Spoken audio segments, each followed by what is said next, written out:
Hey Bible lovers, I'm Tim Nichols, and I'm here to bring you your Nichols Worth. And today from Post Tenebris Lux, I have my very first custom rebind that I had a hand in designing from Jeff Rice. I'm really excited about it. I couldn't wait to get it in the mail. And this one happens to be the Olmo Badalassi Carlo Waxy Pull-Up. And this, I'm telling you, I underestimated this color. I held off for a long time getting it because I wasn't sure if I was going to like it. And the moment I saw it, it was just like, wow. This is an amazing color leather. The Badalassi Carlo and the Waxy Pull-Up, pretty much every color I've seen is absolutely amazing. So let's check this one out. This is just, look at that smoky, nice look in this leather. It's just so beautiful. And here's one cool thing about the pull-up. Here's the reason they call it a pull-up. It has a waxy finish. I'll show you a couple features of this leather. See when you pull it up?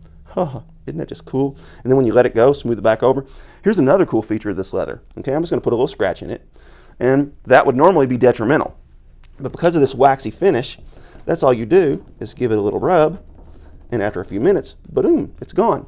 So that's a really cool feature of this leather. But let's talk about Jeff's work real quick, because Jeff is one of the original rebinders that goes way back. He's been doing this for a long time, and really pretty much every rebinder after him is kind of standing on his shoulders because of the work that he did starting off. But let's look at this. All right, first, the leather is beautiful. Check out that stitch work. Really nice stitch work. And one thing I really like that he did is when you train that yap and you train it kind of harshly, and see how it discolored, because that line was not there. That line and this line is all a result of stress and folding that leather, which makes it really nice. So now let's look at his spine work. Spine work is a really critical component to me when it comes to a custom rebind. First of all, his logo. I absolutely love PTL's logo. That little oil lamp, the NJV stamp, really beautiful. It is a tad bit overstamped, but that's just kind of part of doing custom work. Every rebind you're going to get is going to have something in it that shows it was done by a human hand, and this is an example of that. Holy Bible, I love that. Stamped deep in there, really nice and antique. Spine hubs tooled out, really excellent. And we have 1, 2, 3, 4, 5 nice spine hubs.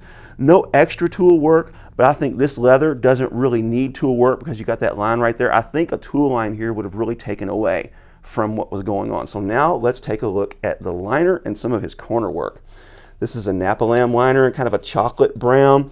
Those gilt lines, you can tell. You can tell Jeff has been doing this a long time. Those gilt lines are absolutely clean. He's got them nice and tight to the edge of that. He didn't cheat them out this way, and he didn't put them too far into there where they kind of disappear. The corner work.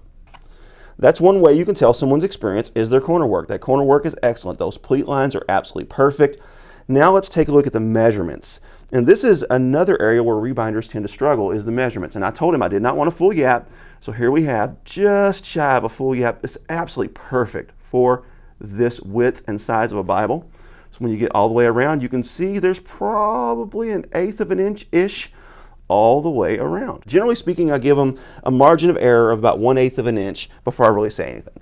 3 really nice Beresford ribbons. And then when you get into the text block, there's one more feature, and that is the art gilding. And I will say this is another area that rebinders can tend to struggle, to where they get that bleed. And also, this is Prima paper, so this paper is a little bit more difficult to work with, and I'm telling you, Jeff knows what he's doing. Check it out. Really nice work. Another little test that we're going to look at is the overhead view, and see how nice and straight and perfect that sits in there, and that's experience. So now let's do one more test, and that's the lay flat test. And Jeff, you can see his edgeline tab is very thin in this Bible, and the purpose of that is because this is a thin Bible, and it's going to be difficult to get it to lay flat. So that's a strategy some rebinders use in order to get these Bibles to lay flat early. And you can see we're on the title page. This is raising up some, but once we get into Genesis, here we are in Genesis 14, raising up some, but still unassisted, staying open on its own. Now, when we say lay flat, here's what I mean. I don't mean it lays all the way flat from front to back. That's almost a ridiculous expectation on a personal size Bible. I'm talking about when I open it, can I give it a gentle push? And when I let go, will it stay open? And there you go. This one is staying open. Very nice. So excellently done. I like his Allen style clothy end sheets here. Really clean work. This is excellent.